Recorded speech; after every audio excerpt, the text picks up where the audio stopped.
Hi అండి, నమస్తే. నేను మీ లక్ష్మి. అందరూ ఎలా ఉన్నారు? బాగున్నారు అనుకుంటున్నా. Welcome back Rambabu Sastri kitchen. ఈరోజు వచ్చి నేను సింపుల్గా ఇంట్లోనే ప్రిపేర్ చేసుకునే డోనట్స్ అండి. పిల్లలకు చాలా ఇష్టం కదా. దీని ప్రిపరేషన్లోకి వెళ్దాం. ముందుగా డ్రై ఈస్ట్ అండి. ఈ డ్రై సూపర్ మార్కెట్లో మనకి అవైలబిలిటీగా ఉంటుంది. ఇది వచ్చి ఒక 1 స్పూన్ డ్రై ఈస్ట్ తీసుకోండి. అలాగే షుగర్ని మిక్సీలో వేసి మెత్తగా పౌడర్ చేసుకొని ఒక 1 స్పూన్ వచ్చి షుగర్ పౌడర్ని కూడా యాడ్ చేసుకోండి. అలాగే దీంట్లో కాస్త సాల్ట్ అండి, ఒక పించ్ లేదంటే ఒక 1/4 స్పూన్ ఆఫ్ సాల్ట్ని కూడా యాడ్ చేయండి. దీంట్లోకి పెరుగైనా పాలైనా యాడ్ చేసుకోవచ్చు అండి. ఇక్కడ నేను పాలు యాడ్ చేస్తున్నా. ఒక 1 కప్ అండి, అంటే ఒక 50 ml పాలని కూడా యాడ్ చేయండి. అలాగే ఒక 50 ml వాటర్ని కూడా యాడ్ చేయండి. ఈ మిశ్రమాన్ని అంతా కూడా వేసాక ఒకసారి బాగా మిక్స్ చేయండి. ఈ ఈస్ట్ అనేది అంతా కూడా మనకి బాగా కరగాలి. అలాగే ఫార్మేషన్ అవడానికి ఒక 15 to 20 minutes పడుతుందండి. ఇంకా హాఫ్ అన్ అవర్ ఉంచితే ఇంకా చాలా మంచిది. సో దీని మీద మూత పెట్టి ఒక 15 నిమిషాల నుంచి 20 నిమిషాలు అలాగా మూత పెట్టి ఉంచండి. ఒక 20 minutes తర్వాత కానీ మనం చూసినట్టయితే మనకి ఈస్ట్ అంతా కూడా ఫార్మేషన్ అనేది అవుతుంది. మనం ఇప్పుడు డోనట్స్కి డౌని ప్రిపేర్ చేసుకోవాలి కదా. సో ఆ ప్రిపరేషన్లో కూడా వెళ్దాము. ఇంకొకసారి ఈస్ట్ మిశ్రమాన్ని అంతా కూడా బాగా కలపండి. వేరొక బౌల్ తీసుకొని ఒక జల్లి పెట్టి దాంట్లో మైదా పిండి లేదా గోధుమ పిండి ఏమైనా తీసుకోండి. ఇక్కడ నేను వచ్చి 1.5 కప్పు మైదా తీసుకుంటున్నా అండి. మీరు ఏదైతే కప్తో తీసుకున్నారో దాంట్లోకి ఒక 1 స్పూన్ బేకింగ్ సోడా, అలాగే ఒక హాఫ్ స్పూన్ అండి కుకింగ్ సోడా. బేకింగ్ సోడా ఎక్కువ ఉండాలి, కుకింగ్ సోడా తక్కువ ఉండాలి. ఎప్పుడైనా క్వాంటిటీ అనేది గుర్తుపెట్టుకోండి. దీంట్లోకి మనం షుగర్ని యాడ్ చేయకుండా షుగర్ పౌడర్ని యాడ్ చేయాలండి. మీరు 1.5 కప్ తీసుకున్నాం కదా, ఇక్కడ నేను ఒక హాఫ్ కప్ షుగర్ తీసుకుంటున్నాను. సో షుగర్ తక్కువ ఉంటే పైన చాక్లెట్ క్రీమ్ వేస్తాం కాబట్టి ఫ్లేవర్ బాగుంటుంది. ఈ మిశ్రమాన్ని అంతా కూడా ఒకసారి ఇలా జల్లించండి. దీనంతా కూడా ఒకసారి అన్ని వైపులా ఈ మిక్స్ అయిన మిశ్రమాన్ని అంతా కూడా ఒకసారి బాగా కలపండి.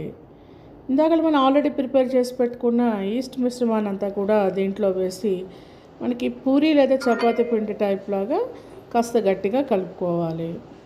ఎందుకంటే ఈస్ట్ అనేది పొంగుతూ ఉంటుందండి, అందుకని కాస్త డౌన్ అంతా కూడా కాస్త గట్టిగా ప్రిపేర్ చేసుకోండి. ఇలా ప్రిపేర్ చేసుకున్న ఈ డవ్లోకి కాస్త బటర్ని కానీ లేదనుకుంటే నెయ్యినైనా సరే యాడ్ చేసుకోవచ్చు. ఈ బటర్నైనా నెయ్యినైనా యాడ్ చేసుకొని మిశ్రమాన్ని అంతా కూడా అన్ని వైపులా బాగా కలపాలండి. మనం పరోటా పిండి ఎలా అయితే మిక్స్ చేస్తామో ఆ విధంగా అంతా కూడా మిక్స్ చేయండి. ఇలా మిక్స్ చేసిన మిశ్రమాన్ని అంతా కూడా మూత పెట్టి ఒక 30 మనకి డోనట్స్ టాప్కి ఐషింగ్ షుగర్ లేదనుకుంటే చాక్లెట్ క్రీమ్ కావాలి. దానికోసమని మనం ఇందాక ప్రిపేర్ చేసుకున్న ఈ షుగర్ని ఇలా జల్లెల్లో వేసి జల్లించండి. మెత్తని పొడిలా వస్తుంది. ఈ షుగర్ పౌడర్ని అంతా కూడా ఒక దగ్గర పెట్టండి.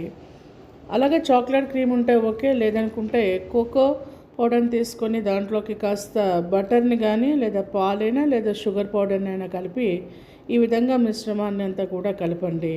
మనకి అదంతా కూడా ఇలా చాక్లెట్ క్రీమ్ లాగా రెడీ అవుతుంది. మనం ఇందాక ఆల్రెడీ ప్రిపేర్ చేసి పెట్టుకున్న ఈ డోనట్ మిశ్రమాన్ని తీసుకొని ప్లేట్ లేదా చపాతీ రోడ్ ప్యాన్ మీద అయినా సరే ఇలా ప్రెస్ చేసి ఒక గ్లాస్తోని ఈ విధంగా కట్ చేయండి. డోనట్స్ అనేది లోపల కూడా ఇంకొక రౌండ్ రావాలి కదా, దానికోసమని ఏదైనా ఒక చిన్నపాటి వాటర్ క్యాప్ని కానీ లేదనుకుంటే ఈ మెడిసిన్స్ పైన మూతలు ఉంటాయి కదా, అలాంటి దాంతో అయినా సరే ఈ విధంగా కట్ చేసుకోండి. ఇలా ప్రిపేర్ చేసిన డోనట్స్ అన్నిటిని కూడా డీప్ ఫ్రైకి ఆయిల్ పెట్టుకొని లో ఫ్లేమ్లో పెట్టాలండి. నేను ఆల్రెడీ ఇక్కడ హీట్ ఎక్కువైంది, అందుకని మళ్ళీ ఆఫ్ చేసి పెట్టాను. ఈ విధంగా వేసుకొని లో ఫ్లేమ్లో కాస్త లైట్ బ్రౌన్ వచ్చేంత వరకు కూడా ఫ్రై చేసుకోవాలి. ఇలా ప్రిపేర్ చేసుకునే డోనట్స్ అన్నింటినీ కూడా ఇందాకలో మనం జల్లించుకున్న ఈ షుగర్ పౌడర్లోని అలాగే చాక్లెట్లో కూడా ఈ విధంగా డిప్ చేసుకోవాలి. షుగర్ పౌడర్ కావాలనుకునే వాళ్ళు ఇలా పెట్టుకోండి. చాక్లెట్ క్రీమ్ కూడా బాగుంటుంది. ఇలా చాక్లెట్ క్రీమ్ కూడా యాడ్ చేసుకొని దీనిపైన టాపింగ్కి చాకో చిప్స్ కానీ లేదంటే స్ప్రింకిల్స్ కానీ ఏదైనా సరే యాడ్ చేసుకోవచ్చు. సో అక్కడ నేను కలర్ఫుల్గా ఉండడం కోసం కాస్త స్ప్రింకిల్స్ని యాడ్ చేస్తున్నాను. ఈ విధంగా ప్రిపేర్ చేసి మనం ఇంట్లో పిల్లలు పెడితే చాలా ఇష్టంగా తింటారు. చాలా ఈజీగా ప్రిపేర్ చేసుకుని డోనట్.